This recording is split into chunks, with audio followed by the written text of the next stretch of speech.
Saudi अरब के आगे आखिरकार अमेरिका को झुकना पड़ गया। मोहम्मद बिन सलमान का यह मास्टर स्ट्रोक है। जब डोनाल्ड ट्रंप थे तब मोहम्मद बिन सलमान जो कहते थे अमेरिका की गवर्नमेंट करती थी, ट्रंप करते थे। और ट्रंप सऊदी अरब को अंधा हथियार भी देता था और उस वक्त काफ़ी गहरी दोस्ती थी। लेकिन जब बाइडेन सरकार आए तो बाइडेन को सऊदी की रणनीतियाँ पसंद नहीं आई। सऊदी अरब भी काफ़ी समय तक बाइडेन सरकार से हथियारों की उम्मीद करता रहा कि बाइडेन सरकार हमें हथियार देगी। इतनी उम्मीद थी कि सऊदी अरब ईरान के खिलाफ खुल्लम खुल्ला बयानबाजी करता था, लगातार कर रहा था। बाइडेन ने फिर क्या किया, बीच में जो सऊदी अरब को उसने अपने डिफेंस सिस्टम दिए हुए थे, उसी के लिए कि आप अपने बचाव में ये सब तैनात कर लो, कोई बात नहीं है, वो वापस ले लिए। वहाँ से मोहम्मद बिन सलमान का माथा पलट गया कि भाई ये तो खेल खेल रहे हैं हमारे साथ, इससे अच्छा तो फिर हमारा भाई ईरानी है। जब इससे डरा डरा कर मुझे पूरा अपने साथ मिला के रखा था और अब वक्त आने पे उल्टा हमारे यहाँ तैनात किए हुए हथियार ले रहा है, ये किसका सगा है। तो मोहम्मद बिन सलमान यहाँ से पूरी तरह से पलट गए। अब मोहम्मद बिन सलमान ने क्या किया, सऊदी अरब ने क्या किया, ईरान के साथ नॉर्मलाइजेशन कर लिया, जो अमेरिका और इजराइल के लिए इस सदी की सबसे बुरी खबर है। भले ही वो हंसते रहे हैं, इससे कोई फ़र्क नहीं पड़ा, लेकिन फ़र्क बहुत पड़ा। फिर इसके बाद क्या हुआ, सऊदी अरब ईरान के साथ हुआ, ईरान के साथ तमाम अरब देशों ने अपने रिश्ते ठीक कर लिए।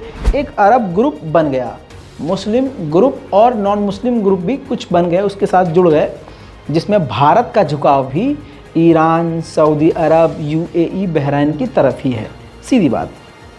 दोस्तों फिर इसके बाद क्या हुआ, अमेरिका के लिए चाइना ख़तरा बन गया।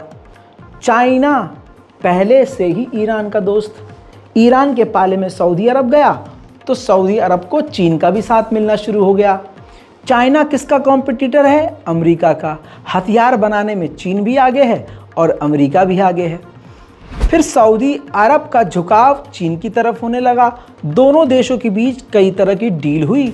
अमेरिका ये सब देख रहा था कि अच्छा, मेरे कट्टर दुश्मन के साथ अब मेरा कल तक का जो दोस्त पुराना था वो उससे मिल रहा है।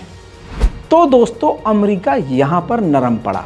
मोहम्मद बिन सलमान बहुत ही खतरनाक दिमाग का शख्स, बैठे बैठे इतना बड़ा खेल कर जाएगा बाइडेन के साथ, ये खुद बाइडेन की पूरी गवर्नमेंट ने नहीं सोचा था। खेल यूँ हुआ कि पिछले साल अक्टूबर में थर्ड डिफेंस सिस्टम अमेरिका का सऊदी अरब ने अमेरिका से मांगा था। अमेरिका ने न इनकार किया, न इकरार किया, न डील का कोई नाम निशान, न कोई बातचीत करी। बातचीत ठप हो गई थी, बिल्कुल अमेरिका इग्नोर कर रहा था।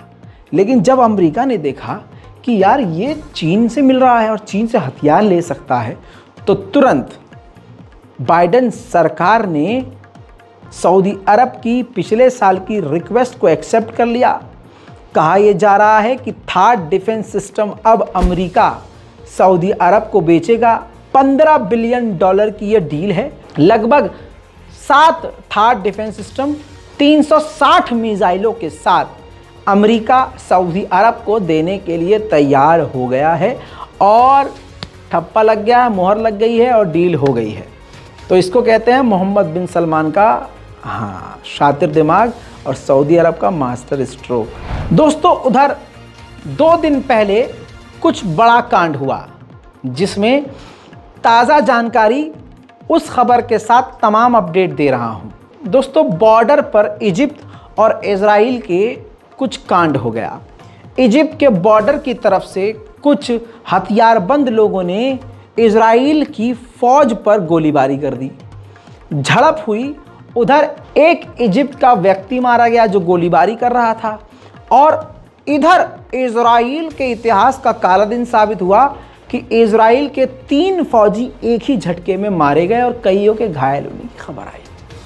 इसके बाद दोस्तों मामला गर्मा गया, इतना गर्मा गया, बहरहाल इजिप्ट का साथ नहीं छोड़ा है इजराइल ने। नेतन्याहू ने बयान ये दिया है कि हम इजिप्ट की गवर्नमेंट के साथ इन्वेस्टिगेट कर रहे हैं और हम इसका बदला ज़रूर लेंगे, जिन लोगों ने ये काम किया है उसको बख्शेंगे नहीं। उधर नेतन्याहू ने इसी बयान के बाद बौखलाते बौखलाते ईरान पर भी अपना गुस्सा उतारते हुए कहा कि IAEA ने ईरान के सामने सरेंडर कर दिया है। जो 2 केस इन्वेस्टिगेशन करने के बाद ईरान को क्लीन चिट करके वो केस जो बंद कर दिया है, IAEA ने एक तरह से ईरान के सामने सरेंडर कर दिया है, हार मान ली है। איראן ממשיכה לשקר לסוכנות הבינלאומית לאנרגיה אטומית, סבא. הכניעה של סבא ללחץ האיראני היא כתם שחור על התנהלותה. אם הסוכנות לאנרגיה אטומית תהפוך לארגון פוליטי, אין שום משמעות לפעילות הפיקוח שלה באיראן, וגם לא תהיה שום משמעות לדוחות שהיא מפיקה על הפעילות הגרעינית של איראן. בכל מקרה, ישראל תחת הנהגתנו אינה עומדת מנגד. אנחנו עומדים על עמדתנו בתקיפות, הן בפומבי. उधर इजराइल के फॉर्मर जनरल ने कहा है, पूर्व जनरल ने कहा है कि इजराइल को हिजबुल्लाह से जंग की तैयारी करनी चाहिए, क्योंकि लेबनान का जो हिजबुल्लाह यानी हसन नसरुल्लाह का जो ग्रुप है वो काफ़ी ख़तरनाक और शक्तिशाली हो चुका है। अब दोस्तों खबर बड़ी ये आ रही है कि 10,000 फ़िलिस्तीनी लेबर जो इजराइल के यहाँ काम करते हैं तेल अवीव और अलग अलग जगहों पर, उनको निकाल देगा, फ़िलिस्तीन में भगा देगा और उनकी जगह 10,000 भारतीयों को, इंडियंस को वहाँ ले जाएगा, उनसे रिप्लेस कर देगा, उनकी नौकरी उनको भारतीयों को दे देगा। बड़ी खबर आ रही है ईरान की तरफ से, अंदर की खबर है।